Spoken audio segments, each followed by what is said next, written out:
Welcome to meeting number 27 of the House of Commons Standing Committee on Human Resources, Skills, and Social Development and the Status of Persons with Disabilities. Today's meeting is taking place in a hybrid format, although I believe it is hybrid. Given the ongoing pandemic situation as well, I would expect any people that are attending in person to follow proper procedures to ensure an orderly meeting. I would like to make a few comments for the benefits of the witness and members. Before speaking, please wait until I recognize you by name. For those participating by video conference, please click on the microphone icon to activate your mic. For those in the room, your mics will be controlled by the room. I would like to also advise that you have the option of speaking in the official language of your choice. Simply select the interpretation at the bottom of your surface to choose the language of your choice. If there is an issue with interpretation, please get my attention and I will suspend the meeting until it's corrected. You can do that by using the raised hand icon at the bottom of your surface. I would also like to advise those witnesses that you will be given the opportunity to do a 5-minute prepared statement to the committee, at which time then we'll go into questions. I would also advise that I will indicate to you when you have 10 seconds left in your time, and I will move to the next witness or speaker. I would like to welcome the following witnesses, and today, as you are aware, we are meeting pursuant to Standing Order 1082 and the motion adopted by this committee on Monday, May the 16th, 2022, that the committee resume its study of the subject matter of Part 5, Division 26, 27, 29, and 32 of Bill C-19, an act to implement certain provisions of the budget tabled in Parliament on April the 5th, 2022, and other measures. To begin today's witnesses, I would like to welcome from the Canadian Chamber of Commerce, Leah Nord, Senior Director, Workforce Strategies and Inclusive Growth. From Centrale des Syndicats Démocratiques, Lou Vachon, President. And from Centrale des Syndicats du Québec, Luc Beauregard, Secretary Treasurer. We will start with Ms. Nord for 5 minutes, please. Ms. Nord, you have the floor. Yes, good morning. Thank you, Mr. Chair. Also, Vice Chairs and committee members. It's a pleasure to be here this morning and make an appearance regarding certain divisions of Part 5 of Bill C-19. I'm speaking today from Ottawa, the traditional unceded territory of the Algonquin Anishinaabe peoples.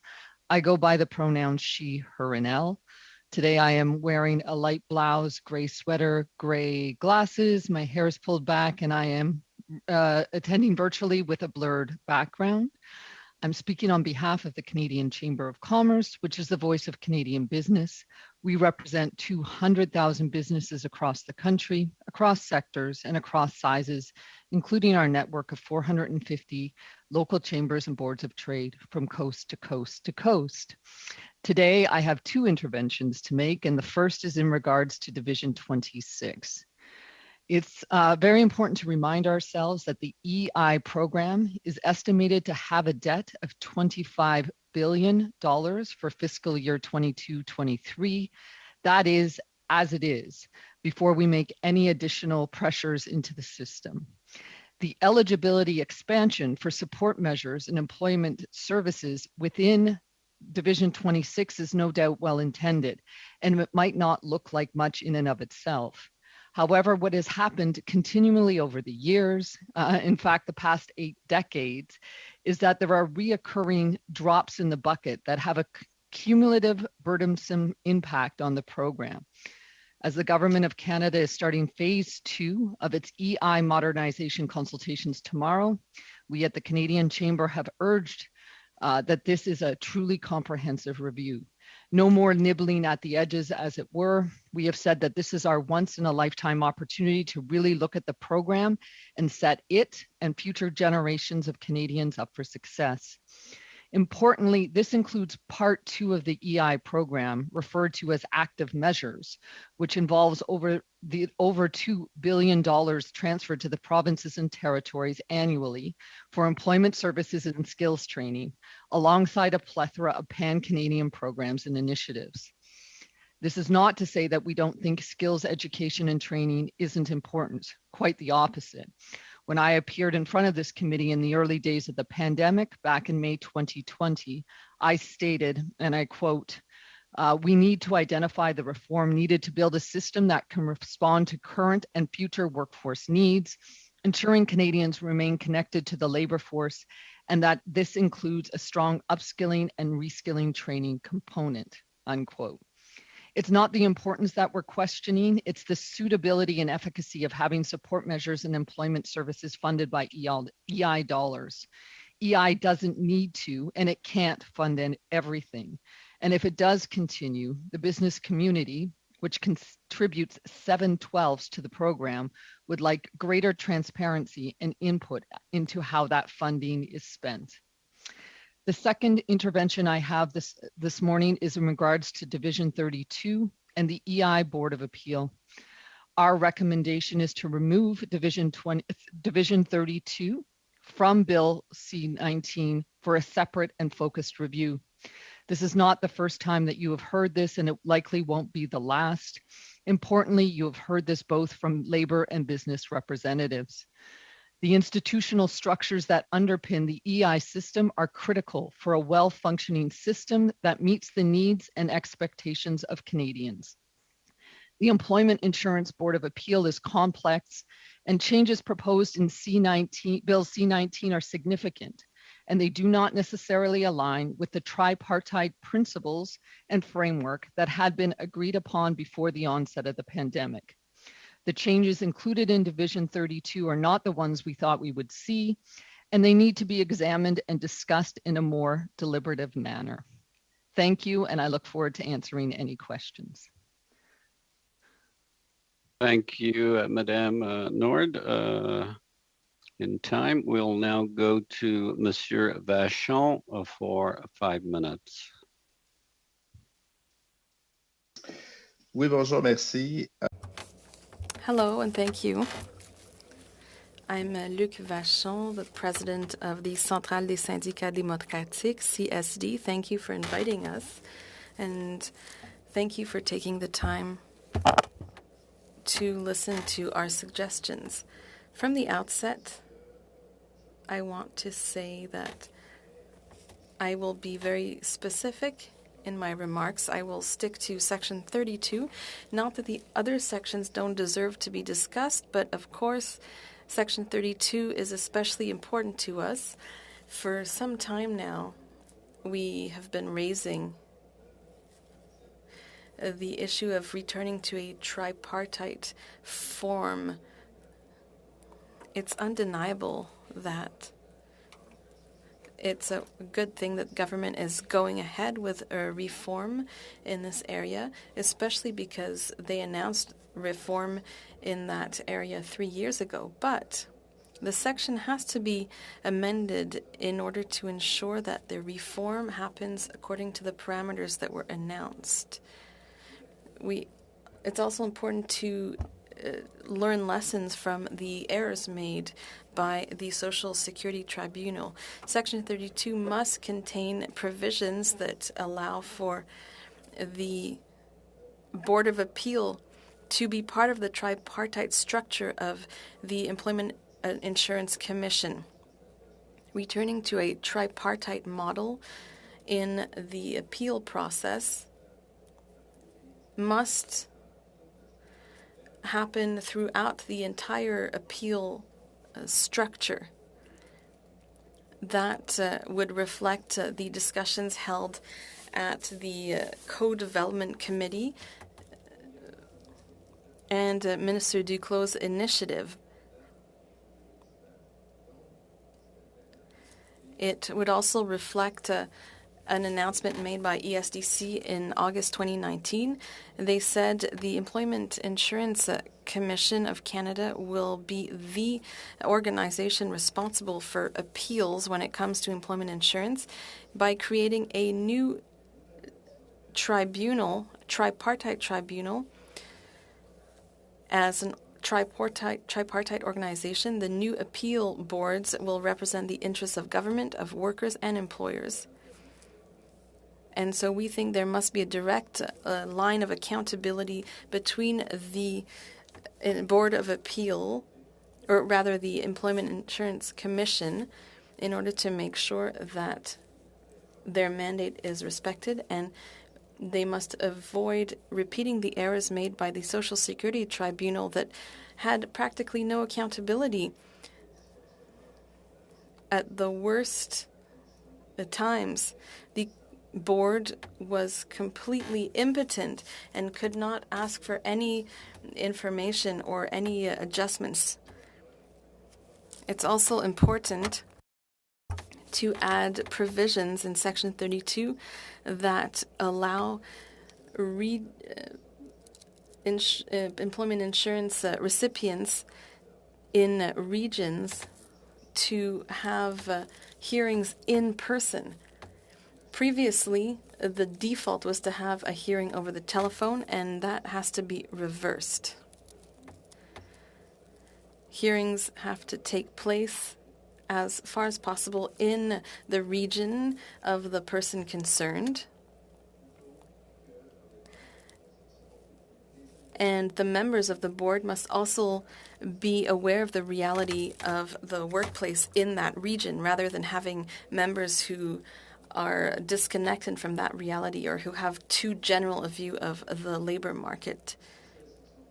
In Section 32, the members of the appeal board must be appointed on a part-time basis.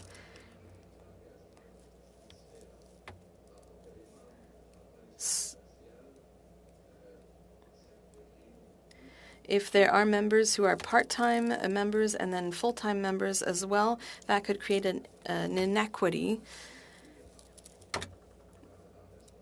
Full-time members of the board are deemed to be employed by the public service and participate in the retirement plan, but that doesn't apply to part-time members.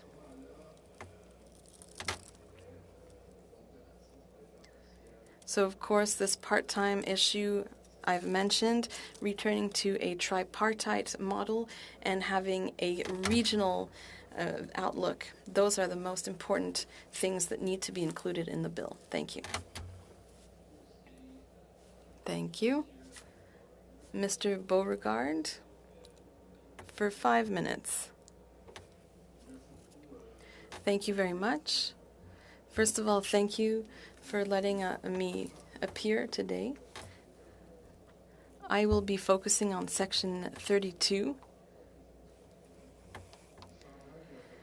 The CSQ represents 200,000 members, including 125,000 that work in education, including higher education, which means that we're the organization that represents the most members of that sector in Quebec. The CSQ also includes 11 federations, grouping 240 affiliated unions.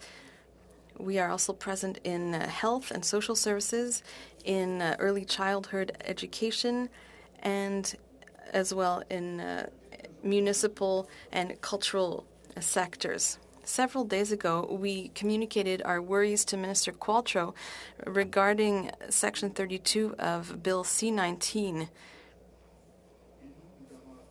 We asked her to remove that section in order to analyze it specifically. The SST was created in 2013 to act as a single access point to replace the 4 administrative tribunals, including arbitration boards. Before, there was a better access to justice, and the board members were aware of regional realities and workplace realities. In 2019, the government announced in a press release that based on a suggestion from KPMG, reforms were going to be made. There was going to be a return to a tripartite system as early as April 2021. They assured that people would be at the heart of the appeal process and that the process would become quicker, more simple, and better reflect the needs of Canadians.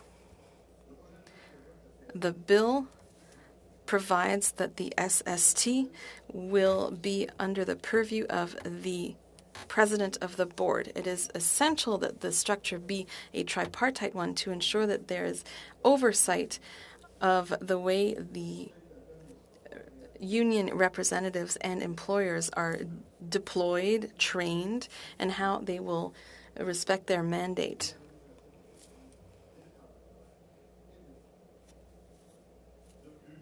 In addition, the right to regional representation and to an in-person hearing are absent from the bill. The necessary reforms should focus on the client. They should be flexible and they should provide for accommodation. Having real access to in-person hearing was recognized as an essential aspect for any reform of the system. Having members who are aware of the realities of a local market is also absolutely essential. In the composition of the board, there is the idea that there will be two types of statuses, members who are appointed on a part-time basis and members who are appointed on a full-time basis. This distinction concerns us because it will create a distinction between members, and it will also lead to a difference in terms of engagement. Members who are appointed on a full-time basis will have a specific status as employees of the public service, and they will be allowed to fulfill the functions of president, vice president, and coordinating member. So clearly there's an inequality. We would have liked to be consulted beforehand, and we would have liked to contribute to creating this new appeal process. The provisions that have been laid out in this bill do not reflect what was proposed.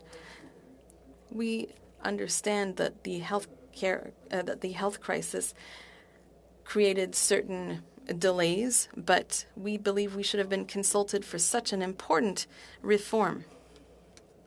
If no amendments are made, we believe that this bill should exclude the section in question in order for it to be better studied in depth. Thank you. Merci, Monsieur Beauregard. Thank you, Mr. Beauregard.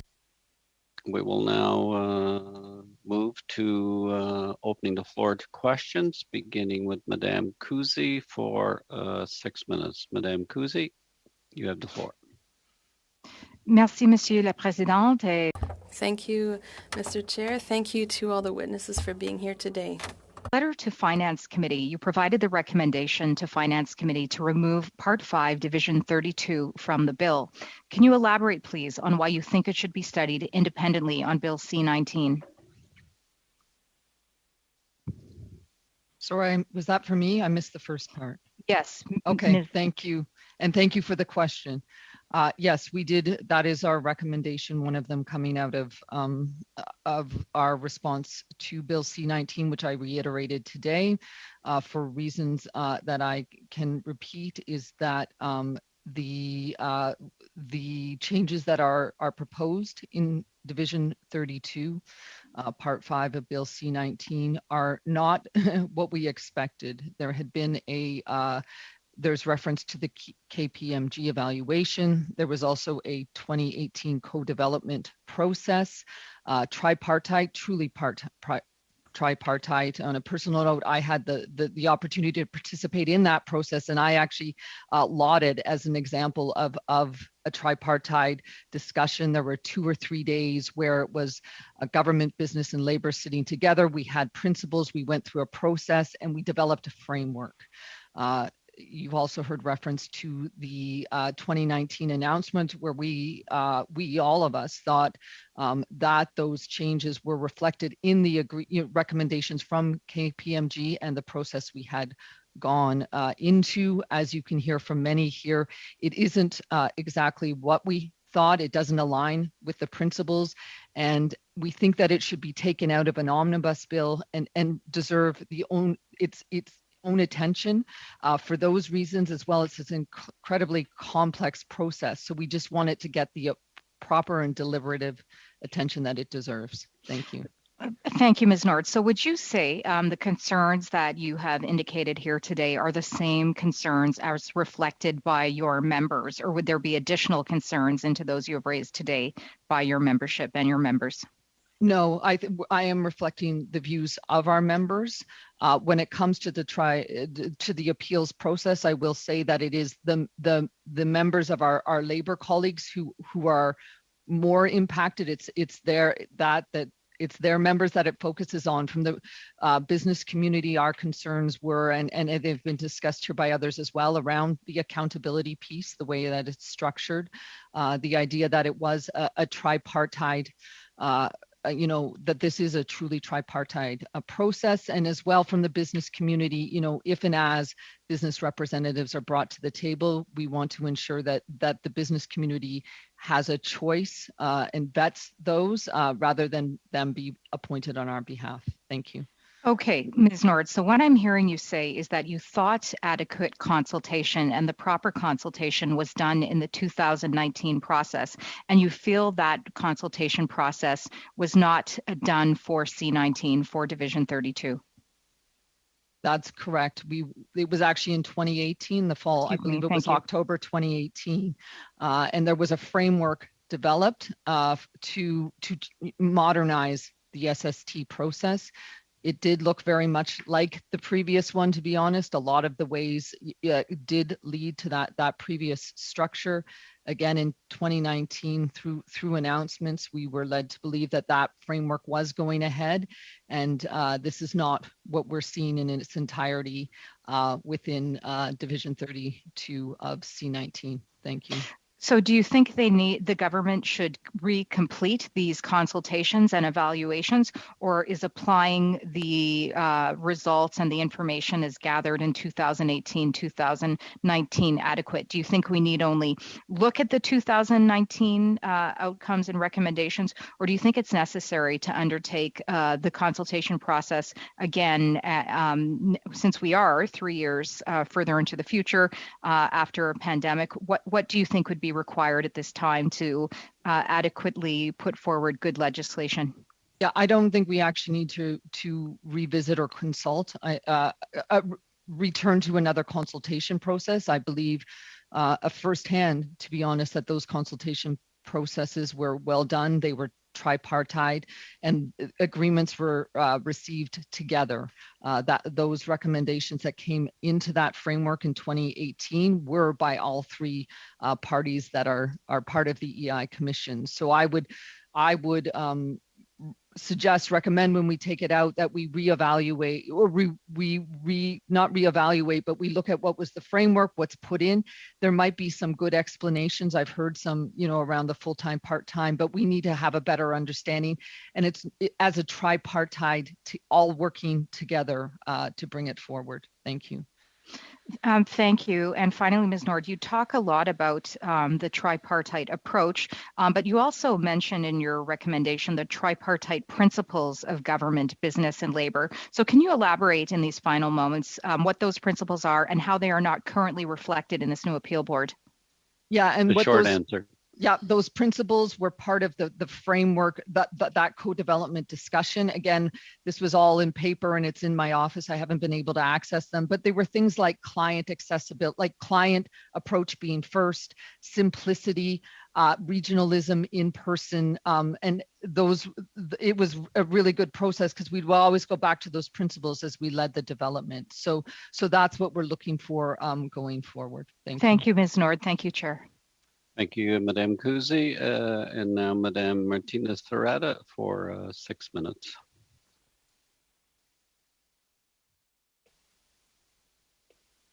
Oui, merci, Monsieur le Président. Thank you, Mr. Chair. Thank you to the witnesses for being here today. You shared your concerns and your worries and recommendations about Section 32, but I'd like to hear your thoughts on Sections 26 and 27. Why do you think these legislative changes are necessary? How do you think the changes are going to affect the programs that are currently offered under Part 2 of the EI Act, and why do you think we should open up more options? I'd like the three witnesses to answer, please.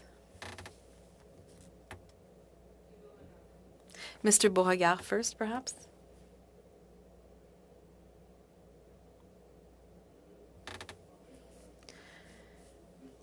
Yes. Of course, we focused on Section 32, but as for Section 27, we didn't really study the topic. I'm sorry to provide this answer. Maybe the other two witnesses can provide a little bit more detail.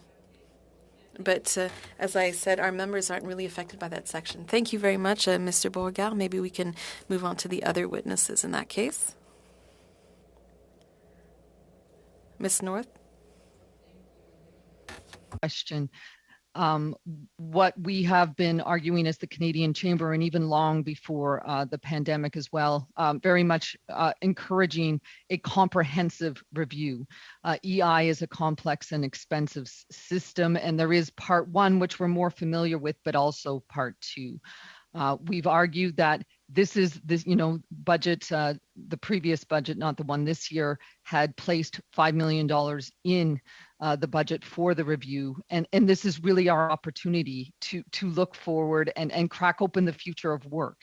We would argue you have to kind of look at it all, what is needed, and then decide where it goes. Not everything belongs in EI, not everything can belong in EI, is what we've argued as well. And the important part of Part 2 is there is a significant amount of funds that is transferred to provinces and territories. We're not saying it isn't necessary. Whether it belongs in EI, does it belong outside of EI? What does it look like? We're just really encouraging. This is, we've always sort of nipped at EI over the past 80 years. This is our real opportunity to open it up. And our other concern is, as I previously expressed, is we're already $29 billion in debt within the EI account before we do anything else. Through Part 1 of the consultations, and now as we lean into Part 2, there's a lot more pressure coming on the system. I've been here before talking about increased eligibility, pieces around seasonal workers, which just been announced in Section 26. And again, it's not that they're not worthy in themselves, but these are all putting increased pressures on the system. This is the opportunity to look at the system, say what we need, what belongs in, what belongs out, what belongs costing. I'll give you, we're quite often asked, and this will be my last comment, about whether government should return as a third party into the EI program and system, to which I can't make an informed response because I don't know what's on the table. I don't know how much it costs. We have to do the costing that surrounds it as well. But again, this is our opportunity to do so, and we will, warmly participate in the next round of consultations. Thank you. Merci, Madame. Je ne sais pas si Monsieur Vachon. Thank you. I don't know if Mr. Vachon wanted to add anything before my next question. Yes. When it comes to seasonal workers, there are some in the CSD, and we've already commented on that.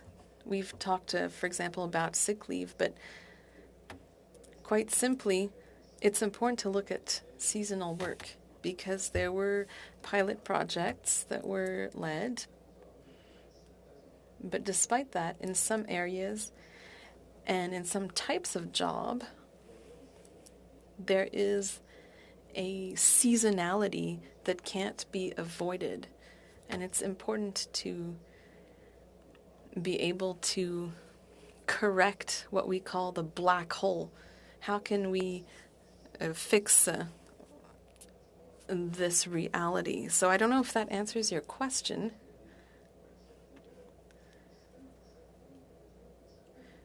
I think it's important to accept that the system in some regions and in some sectors must respond. Workers need to be back. Employers rather need workers to be back on the job, because otherwise it's a vicious circle and you have to hire new people over and over and you lose expertise. Mr. Vachon, if I understand correctly, is that why you think we shouldn't keep certain temporary measures that were included in Budget 2021? Well, it's not that we should eliminate them, but when you do pilot projects, those pilot projects may have been somewhat successful, but then the pandemic happened. So I think we should have the chance to lead different pilot projects. I think we have to recognize the importance of workers being able to develop their expertise. So maybe we need to have more trials to get more conclusive evidence. Madame Martinez-Sorat, Madame Chabot. Thank you. Ms. Chabot for 6 minutes. Hello and thank you, Mr. Chair. Thank you to our witnesses. I'd like to make a short introduction and just say I think it's a very good thing that our committee took the time to have witnesses, that you responded to our invitation to come and tell us your thoughts. We're talking about issues that directly touch EI and not really the budget in general. We're talking about what's at the heart of EI reform, training, the seasonal industry, and we're modernizing. There's a modernization project for the EI Act that we're still awaiting to see. So we've seen some measures included in C-19, which is an omnibus bill that must be adopted very quickly. But now we're dealing with truly key questions. So that doesn't seem like a win-win situation.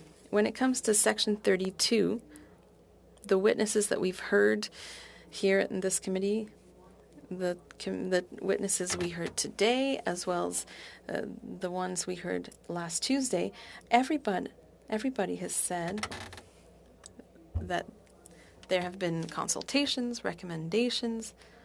How is it possible that, against all expectations, we're seeing what we're seeing in the bill? Opinions have been unanimous. It's important that this section be removed from C-19, and it's going to be extremely important for the future of EI reform. What do you think of that? I would like to hear from you all. Maybe we can follow the order. So Ms. Nord, Mr. Vachon, and then Mr. Beauregard, please. Comments are very astute where we're talking about, the budget and certain divisions and implementation there, and the bigger EI comprehensive review. And on that point, I would say I think it is worth, taking these pieces out and not nibbling at the edges anymore, looking at it as a whole. Regarding Division 32, what I did say in my opening remarks as well, and I think it's important, is that you're hearing this over and over again, and both from labor and the business community. And there is agreement across the board on this, that this really does deserve a measured and deliberative and more in-depth response. Thank you. Merci. Mr. Vachon. Thank you, Mr. Vachon. Thank you. Initially, we had asked that Section 32 be removed from the bill to be dealt with distinctly. We all know that the SST, for years from the moment it was reformed, has caused what I would call a major mess. They haven't been particularly efficient. So now we're trying to transform things, we're trying to change the way things function. But obviously we don't want to repeat the same mistakes. We want to fix the problems that exist. There seems to be consensus when it comes to a tripartite process, but when it comes to the consultations that took place, are the results of that consultation being followed? C-19 is a huge bill, so what worries us, and the reason why we wanted the division to be dealt with separately, is that for years and years we've been asking for these problems to be resolved. And now when the moment has finally come, we mustn't make any mistakes. We have to really fix the problems that exist. We want to get the best results possible. And that's why we say if the division is just part of a huge omnibus bill, it's slightly concerning. Thank you. Mr. Beauregard? Yes, thank you, Ms. Chabot. Why carve the division out? Well, as others have said, C-19 is a huge bill that includes many, many things. And we believe that Section 32, the issue around EI, should be dealt with separately because it is so important in Canada. It is so important for Canadians. And we saw how important EI was in the pandemic. There were programs that were put forward quickly, and that allowed Canada to continue despite the pandemic. Many other countries were much harder hit economically than Canada. And so we think it's crucial, and what is in the current bill doesn't reflect the interests of workers.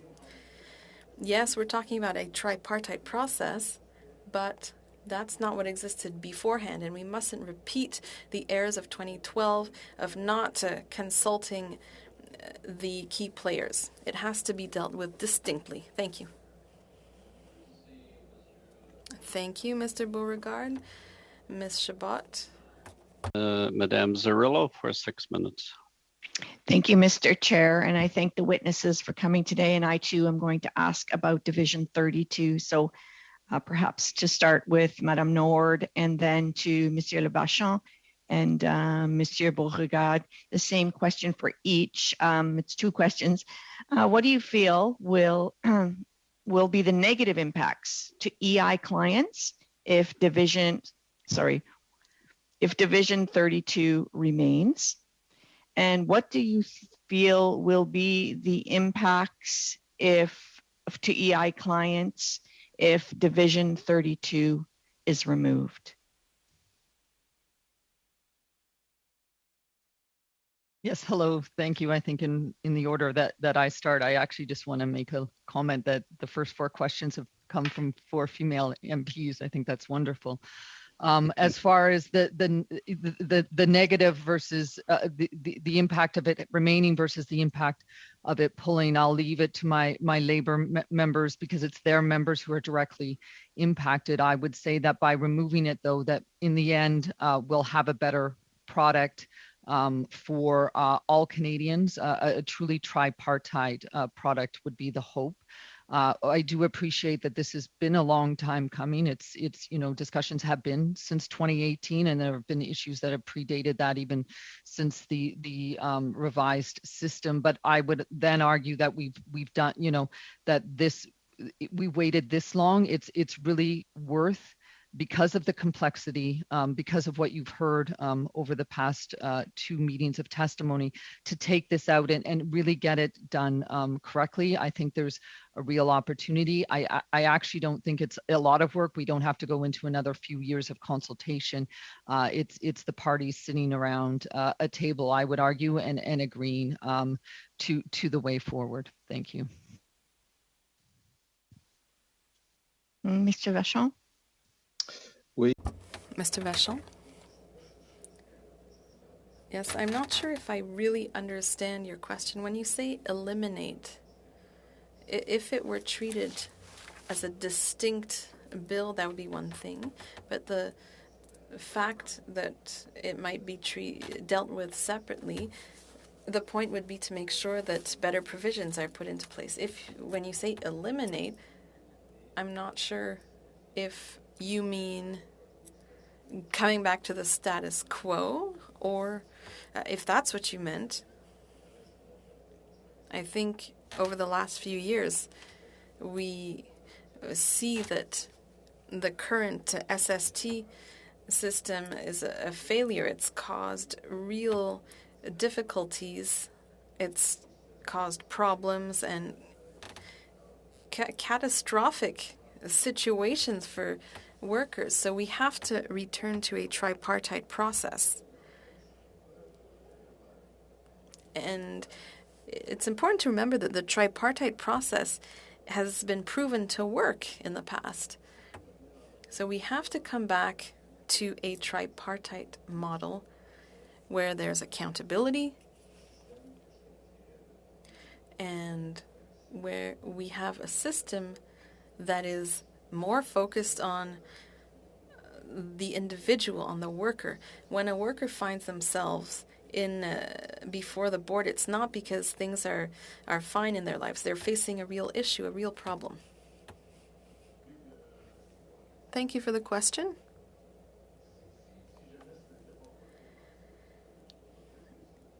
If ever it wasn't part of C19, what would happen? Well, in the short term, we would keep the same system. So for us, that would be a problem. But it would also be a problem if changes that didn't correct the problems that exist occurred. So waiting a few more months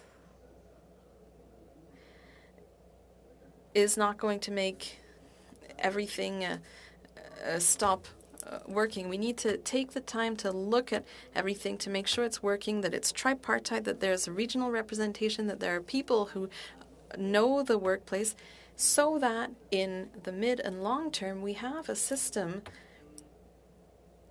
that has a more efficient structure and that is more representative of the three groups represented in the tripartite process.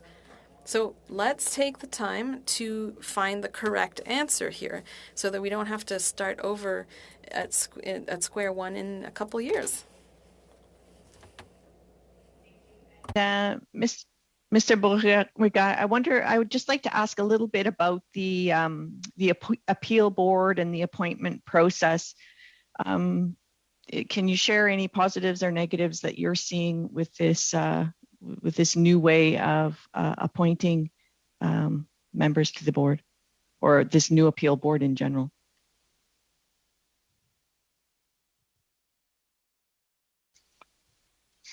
le processus For us, the appeal process comes back to how things were before 2013. It came down to the representatives. And for workers and for the employer, they truly represented the interests of the workers. So there was a notion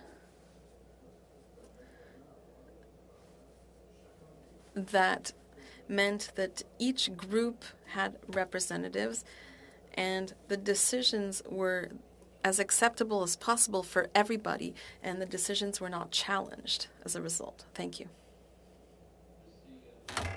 Thank you, Mr. Beauregard. Now we'll move to Mr. Leipert. Mr. Leipert, you have the floor for 5 minutes. Thank you very much, Chair, and thank you to the witnesses for being here today. Not much of what we've heard today is dissimilar to what we heard for the three witnesses that, or two sets of witnesses that appeared at our previous meeting. However, I would like to make this comment. I do recall the 2015 election and a particular Liberal leader campaigning against the Conservative Prime Minister Stephen Harper and being very critical of omnibus legislation. And I don't think we have seen a bill in this House in the last 6 or 7 years that has more stuffed into it than this particular Budget Implementation Act.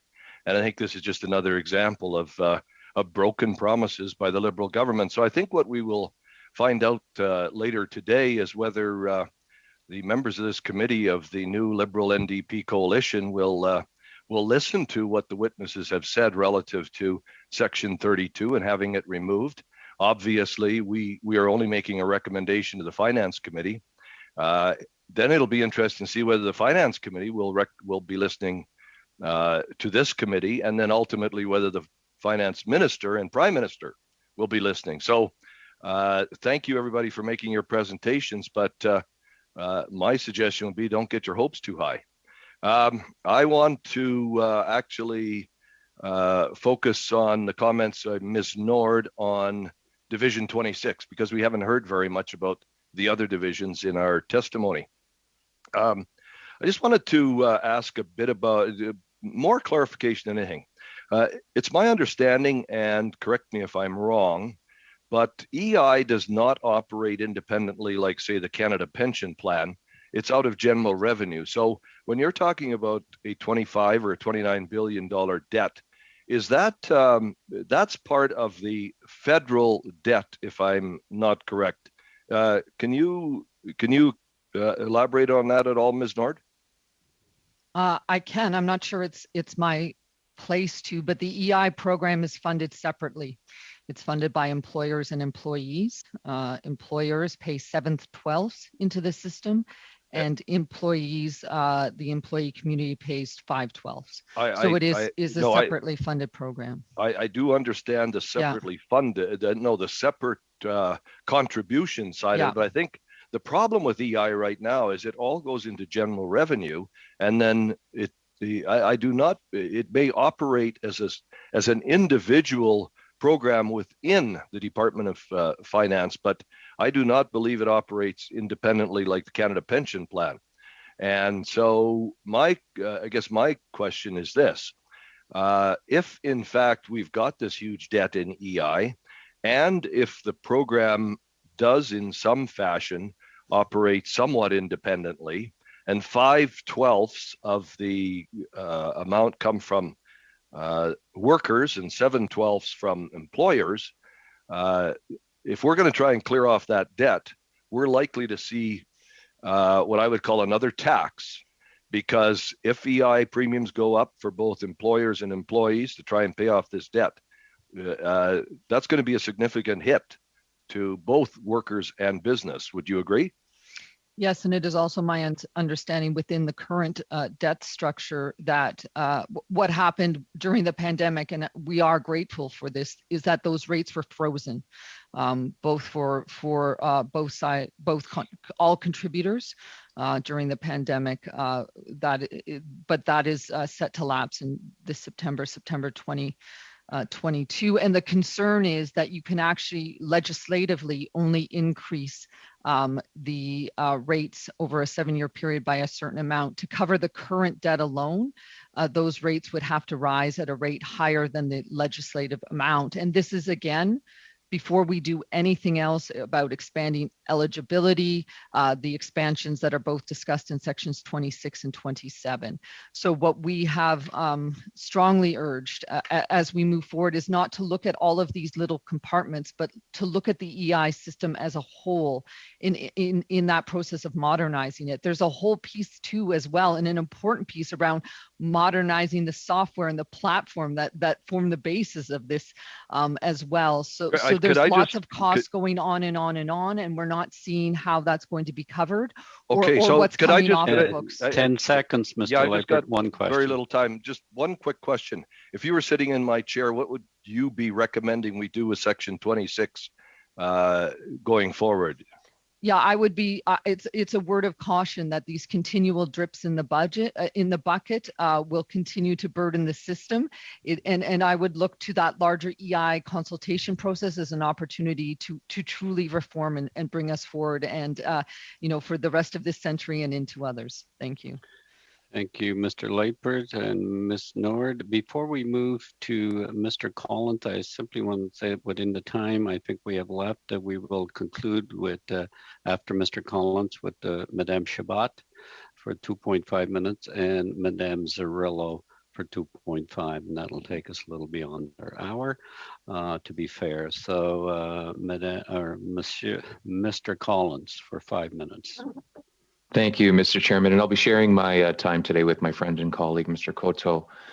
And welcome to the witnesses, and thank you for the information that you've provided today. Mr. Chairman, I'll start with Ms. Nord. And Ms. Nord, welcome back to the committee. I know you assisted us with our labor shortage study, so welcome back. And I listened with interest to the comments that you made in your opening statement related to Division 26. So if I could take us to that issue. You highlighted, I think, the financial pressures that have come with increasing eligibility over time. And I think your comment was along the lines of EI resources shouldn't fund everything. However, in the same statement, you also recognize the importance of investing in skills, education, and training programs. I think you had a line there that spoke to that. And so, having participated in our labor shortage study, where we consistently heard about widespread labor shortages and a historically low unemployment rate, that those issues have forced the government to rethink about how we meet these challenges. And I think it's led us to the decision to, a program that is expanded as it relates to eligibility, providing more resources to the provinces and territories, which you recognized, I think, in your opening statement with the $2 billion investment. So I'm just trying to reconcile, those two comments that you've made. It shouldn't fund everything, but we need to be cognizant of how much money is being invested, and specifically to the point to expanded eligibility. So can you elaborate on that in terms of, you've emphasized the training programs are important. We have a labor shortage, but you're warning us to kind of be cognizant of eligibility and how many or how much resources are being invested into the program. Yeah, absolutely. And I do welcome that opportunity to clarify that. Skills training and upskilling and reskilling are definitely the way of the future. I mean, there were so many trends before the pandemic, and the pandemic accelerated a number of them, this being included.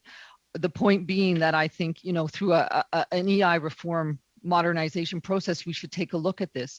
To say that training is important doesn't mean to necessarily that it belongs in EI, right? We can argue about expansion in part one of special benefits, right? Absolutely. But we have to recognize that all of these pieces are put, there's conversations going around, the self-employed and gig workers as well, right? We can all agree this is important. I think that's the first step, is piecing this all out. We have to remind our employment insurance is an insurance program, right? Like those principles as well. So would offer the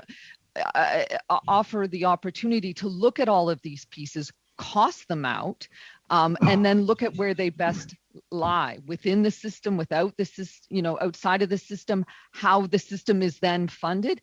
This is actually exciting. This is our opportunity to be able to do that. Thank you. Thanks, Ms. Nord. Mr. Chair, I'll cede the rest of my time to my colleague, Mr. Koto. Thank you very much. Thank you. And thank you so much to all of the participants today, the witnesses. This is such an important conversation. I just want to say thank you for being here with the committee. I have a general question with the little time left, and it's more around just your opinion on what's taken place over the last 2 years. We've had a pandemic. We've had a shift in the workforce and pressures, and of course, big changes when it comes to how government responds to some of those pressures. I just wanted to get anyone to respond to just an opinion on shifting attitudes and urgencies with files connected to EI, for example, paid sick leave. So I'll just stop there. Anyone?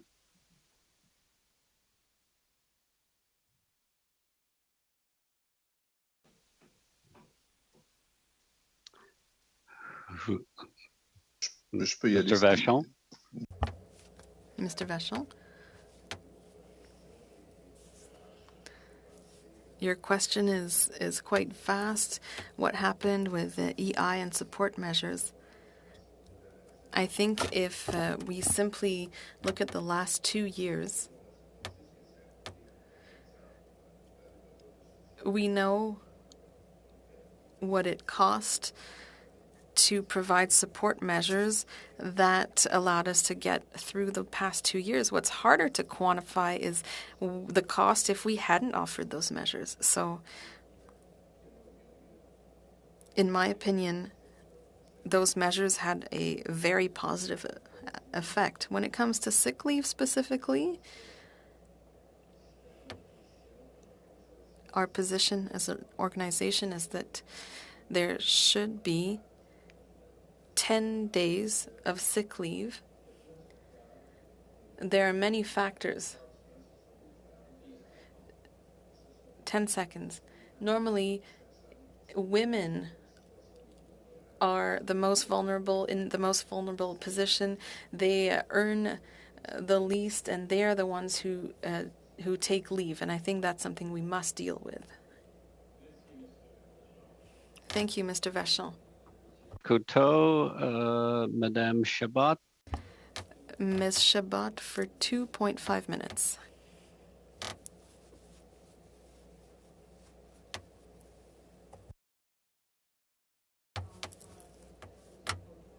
Thank you. Sorry, it's because I heard Mr. Couteau and Ms. Chabot. I'd like to make a comment. What I find interesting in this discussion is that we're talking about EI, and it is at our committee that should be discussed. When we talk about other sections, well, they're part of the global EI reform that we are expecting with bated breath. We should have seen a framework for EI reform by June 10th. So our hope is still alive. We're having all these discussions with the main parties, people who are contributing to EI, employers and employees. So thank you for your comments and your discussions. They are going to enrich our discussions in the future. Now, when we take the time to have consultations, and I'm going to talk about the appeal board, when we take the time to have consultations with workers and employers, and then we turn off the lights for 2 years and 9 months, perhaps for a good reason, and then all of a sudden there's an idea about a reform that is going to be added to the Budget Implementation Act. So it sends a strange signal about the importance that the government is giving to that reform. So I think we absolutely must remove that section, this section rather, from the bill and enact a true reform based on the consultations that took place before 2019. In answer to your comment, I would say, yes, I agree. It must be taken out. I don't know if I have time to add anything, but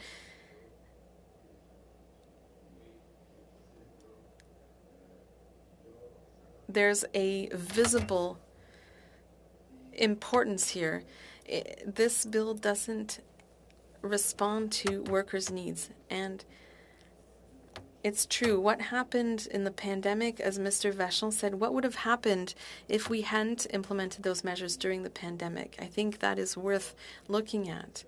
Right now, we're looking at the SST and the appeal board, but there are other issues related to EI, and a thorough analysis deserves to be done, and it cannot be done if this issue is stuffed into this other bill. So I think it definitely must be removed and looked at separately. I'll stop there. Thank you, Mr. Beauregard and Ms. Chabot. Madame Zarillo for 2.5 minutes. Thank you, Mr. Chair. Je voudrais demander, Monsieur. I would like to ask Mr. Beauregard and then Mr. Vachon. Positive impacts to EI clients, to workers, if Division 32 stands as is in the current Budget Implementation Act.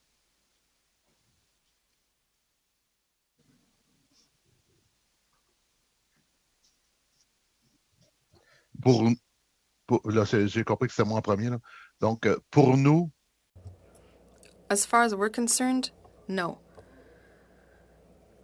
Our understanding is that we're moving towards a tripartite process that isn't truly tripartite. We're not returning to representatives that are familiar with the milieu. There's a real difference between an unemployed person in Alberta or an unemployed person in Quebec. We have to return to a process where people know the different settings, where it's truly tripartite. When a decision is made, if we come back to this effective process, then there will be far fewer challenges because there will be fewer errors. Is it my turn?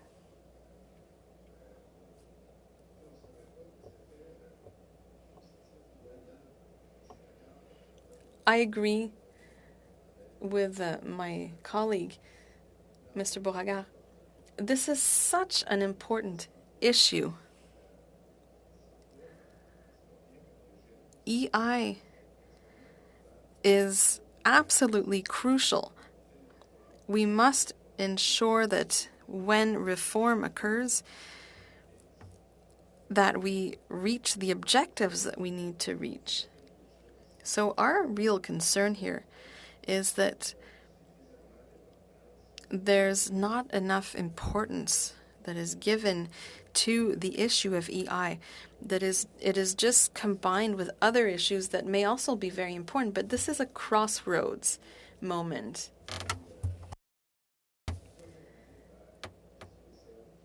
We need to think about people who are going to benefit from EI, and I don't just mean workers, I mean employers too.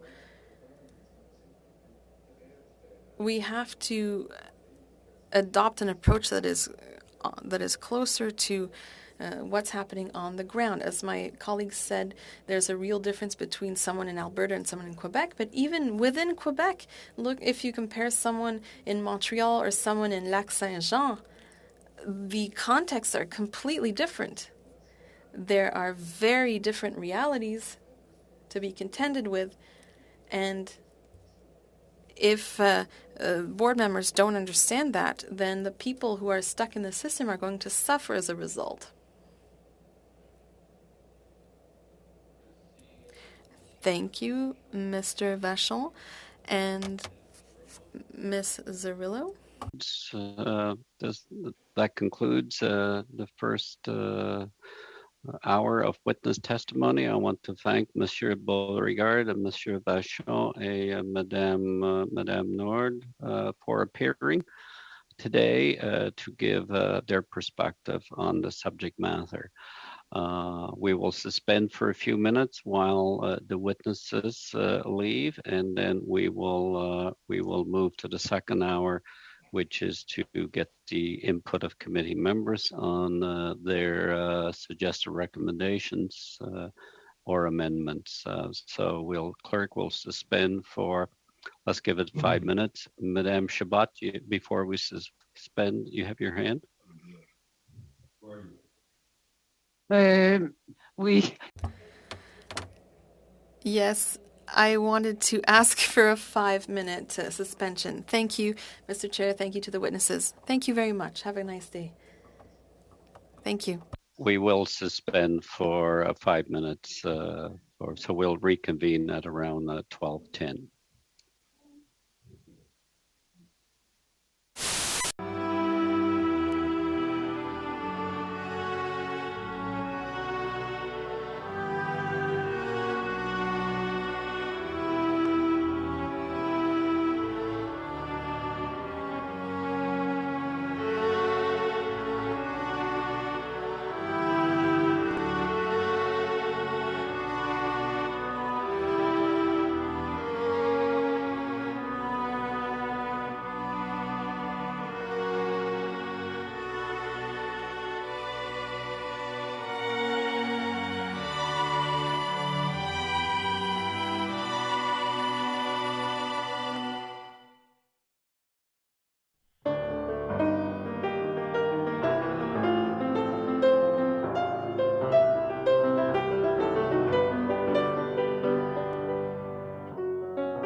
the committee will now resume and proceed to a discussion of the recommendations to be proposed to the Standing Committee on Finance.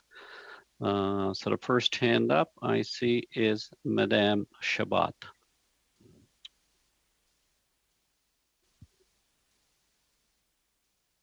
Merci, Monsieur le Président. Thank you, Mr. Chair. First of all, I want to thank all of the committee members for allowing our committee to look at this very important section that has to do with EI and that really reflects our area of expertise and our jurisdiction. I look forward to seeing the long-awaited global reform. So I would like to tell you, I know that we didn't have to make a notice of motion, but we did make one. We provided it to the clerk in both official languages, and it says the following: given the testimony on C19, the best recommendation that we could make to FINA would be to ask that Division 32 of C19 be removed. In other words, it should be taken out of the omnibus bill to be studied distinctly as a standalone. So based on the testimony that we heard Tuesday, Wednesday, Mr. Bolduc, it's clear that they believe that Division 32 in C19 should be its own distinct bill that would allow the reform to benefit from thorough study. And today our three witnesses were unanimous. So there's a consensus between workers and employers. They've said, look, you consulted us. The government committed to this. Minister Duclos, who was responsible for this file, that was August 15th, 2019, said that the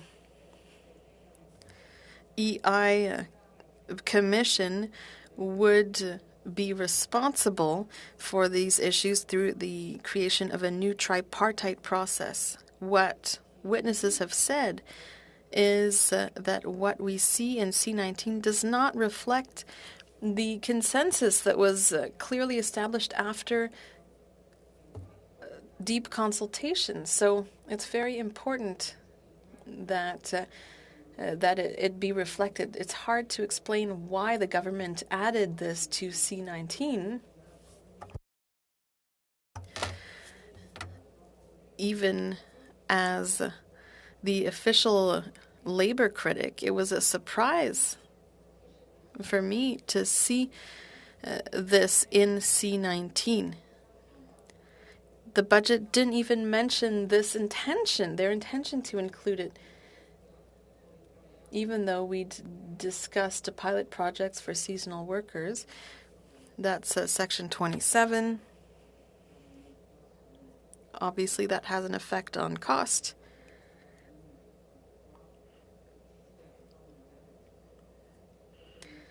So the most judicious suggestion that we should make to FINA is to remove the division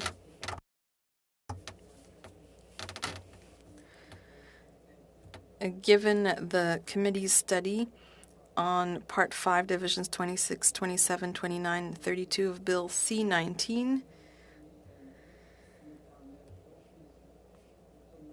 The HUMA committee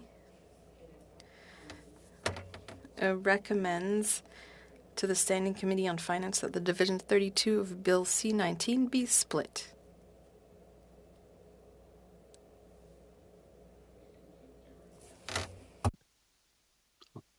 For the moment. Oui, pour le moment. Yes, for the moment, Mr. Chair. Madame Kuzi, are you speaking on Madame Shabat's motion that's now before the committee? I will, Chair. And I hope after the motion, we can also get an update on the appearance of the Minister of Families, Children, and Social Development, since May 31st is approaching rapidly. I noticed she's actually making an appearance at the Anti-Poverty Caucus today, which I don't believe takes precedence over committee business or House business, or certainly matters as important as Service Canada deficiencies that we're seeing. So I do hope that we will return to that matter and get a date as to when she will be appearing. So I just wanted to address that. Before that, I address Madame Shabat's motion. And yes, we are in complete support of the motion that Division 32 from the bill be separated and introduced as separate legislation. It's become evident, although there are certainly significant other faults within 26, 27, 29, many which I hope will be addressed as the government continues it's what seems to be an extensive process of the EI reform as they head into the secondary process of consultations this week. But I think we cannot turn a blind eye to Division 32 based upon the compelling testimony we received from a number of witnesses this week. So we will be supporting Madame Shabat's motion. Thank you. Thank you, Madame Kuzi. Does anybody else want to speak? You had the motion. It was in both languages. The motion is in order. Madame Clerk, am I correct? Okay. Before we go, Madame Zarillo, you have the floor. Thank you, Mr. Chair, and I thank Madame Shabat for the motion. I do believe that there's a consensus among the testimony, among the witnesses, that this needs to be removed.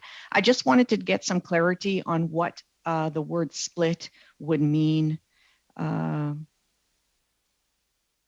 regards to the removal of this portion of the Budget Implementation Act, or what exactly split, how split would be interpreted by the government. I cannot answer that. The word term was used by Madame Shabat, not by, it's not referred to in the letter that we received from FINA. So Madame Zarillo, or the clerk, I don't believe can answer that question. Okay, I would just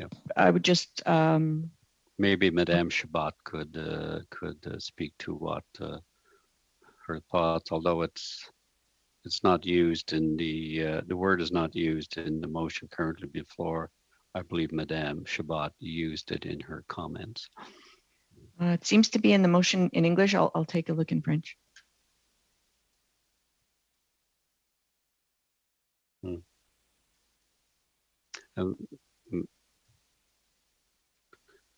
Are you referring to Madame Shabat's motion? I do not see the word split in the, oh yes, that the division, sorry, you are correct, that the division of 32 of Bill C-19 be split.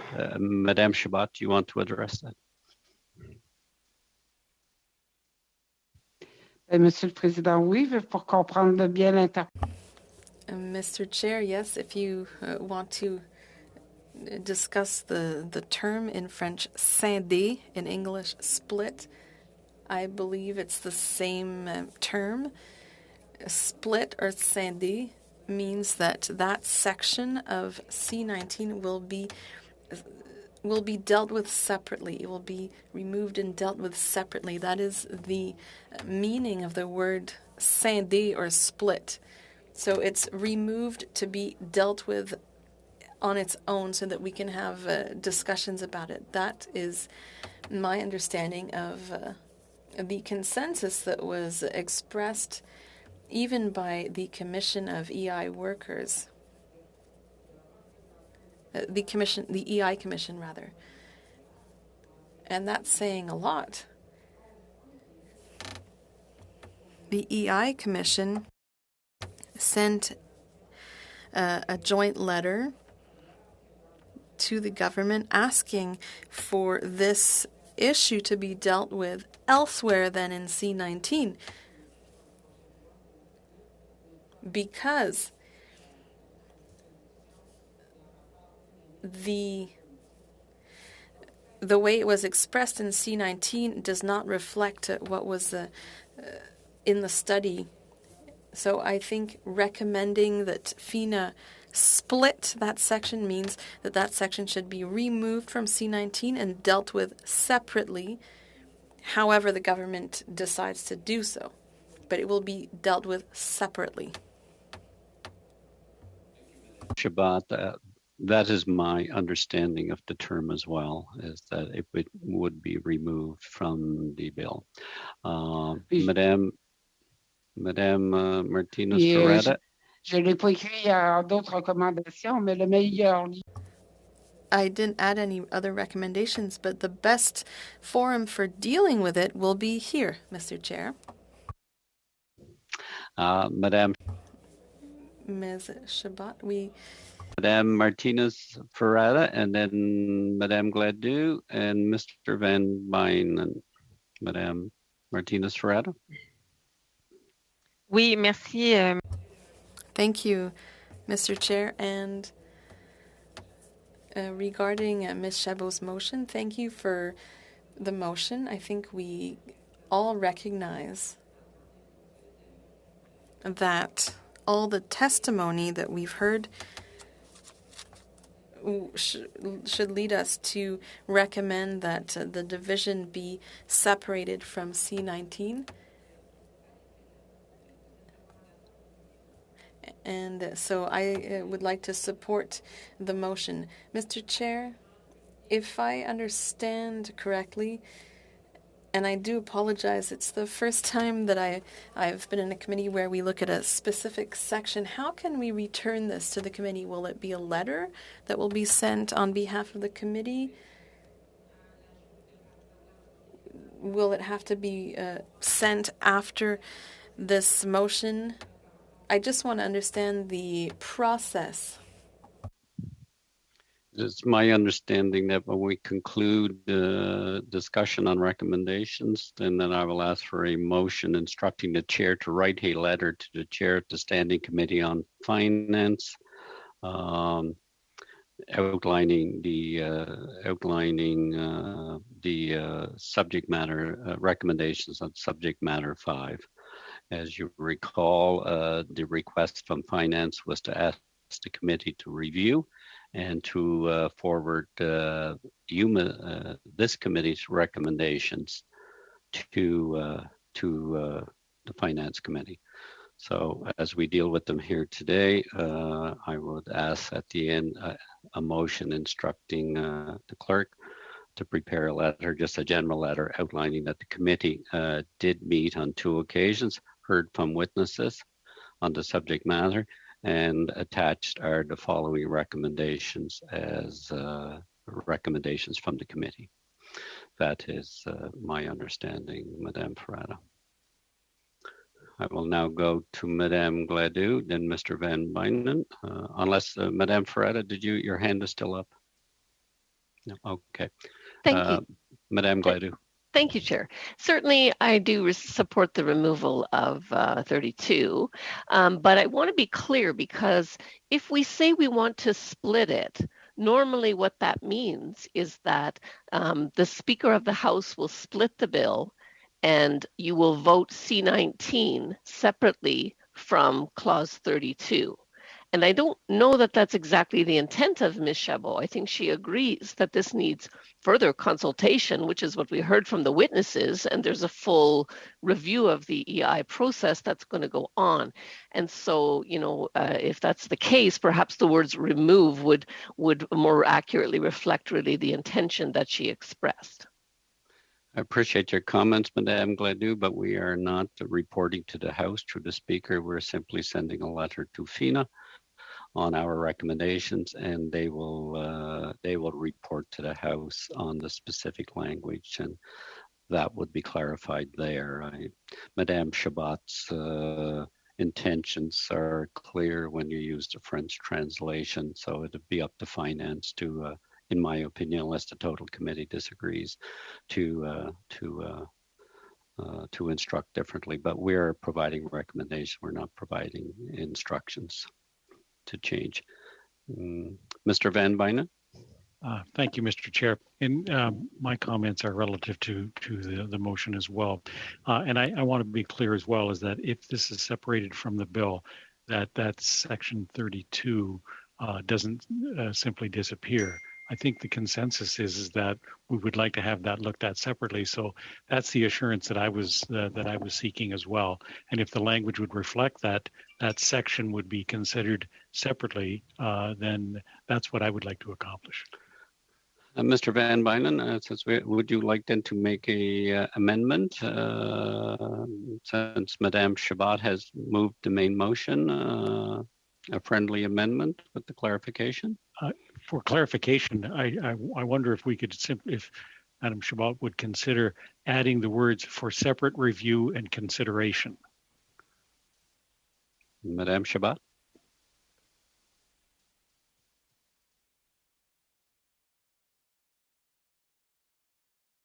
Excusez, c'est long, je cherche toujours mon bouton micro. Sorry, it takes me a while to find the mic button. Well, I think the word split or scindé meant that. And as you said, Mr. Chair, we make a recommendation to FINA. I think we could add it. It would mean the same thing. I don't object to that, but I don't know if it's necessary. Nécessairement, si on scinde, c'est pour qu'il soit. Obviously, when you say split or scindé, it is so that you deal with it elsewhere. Mais je n'ai pas d'objection si vous... But I have no objection if you want to specify that. I don't think it's up to us to specify that it should be dealt with elsewhere. And while I have the floor, I agree. I think it's the first time for many of us that our committee is making recommendation to another committee. I think, yes, we need a letter. But what I'm wondering is the letter going to say we heard from witnesses? Is it going to sum up the testimony that is leading us to make the recommendation? Maybe in the letter we can explain that our recommendation is to split the division so that there is a further discussion. So my first question is that going to be part of the letter? And second question, will the committee be able to see the letter, or is it out of our hands and we just trust the clerk with that? I have no problem with that. It's just a question, I'm wondering. Thank you, Madame Chabat. We are in the time situation too. It would be my desire that the letter be very general, that we heard from witness. Once we get into editing, and then it's only fair that the committee would have the chance to review what would be written in it. If we're going to take a testimony out from some of the witnesses, then that becomes a time process. So the letter will simply indicate that the committee heard from witnesses on the various sections, and attached are the recommendations that the committee chose to forward to finance. And we could include the clarification for those members that you indicated that the committee anticipates section 32 would be dealt in detail on its own. Seeing no further discussion, do you want, does the committee wish, you want to move on consensus, or it looks to me, I see a consensus on the only motion that's currently before the committee from Madame Chabat on the key part. I see thumbs up. Madame Zarillo, you got your hand up. Everybody else had their phone. Sorry, Chair. I just had one question. I do have another potential motion for the Implementation Act, but it's outside of this Part 5. It has to do with the disability tax credit eligibility criteria. Is this something that I could share with the committee at this point? Madame Zarillo, no, this committee is simply dealing with what was referred was anything related to divisions 26, 27, 29, and 32. You could raise it at a future meeting of the committee, but at this time we're currently discussing the letter back to FINA. Thank you, Mr. Chair. So seeing no objections, so again, a thumbs up to Madame Chabot's motion. Okay. Seeing no other motions that want to come before the floor of the committee, I would, Madame Gladue. In terms of other things that we heard from the witnesses, we did hear a bit about some of the service level issues, and we may want to make a recommendation that the government ensure that there are adequate resources, to provide service on these additional changes, something like that. Would you want me to incorporate that in the letter going to FINA? If the committee agrees. Yeah. I think we get agreement. Looks like we have agreement on that, Madame Gladue. Madame Clerk, you have got the comments from Madame Gladue. I'm going to ask for her to repeat it, please, so I can take a note. Yeah, just generalize. I understand where you're going, Marilyn. So based on hearing from witnesses about some of the backlog, that we recommend the government ensure adequate resources for these additional changes. It's pretty clear. Do we have, seeing no dissent, no discussion, Madame Gladue, we will incorporate verbatim your comments. So we have two recommendations to go back to FINA. Seeing no other discussion at this particular time, I will adjourn the meeting, and thanks very much for your input. It's been most informative. Thank you. And Madame, Madame Kuze, just we have the indications are the minister will be appearing on the 30th. You're on mute, Madame Clerk. You're still on mute.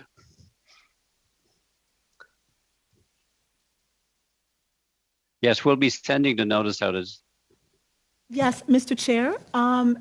The Minister of Families has confirmed this morning her availability on the 30th. She'll be appearing from 12 to 1 on the 30th. Okay, thank you, Clerk. That was the issue you raised, Madame Kuze. With that, meeting adjourned. Have a good rest of the week. Thank you.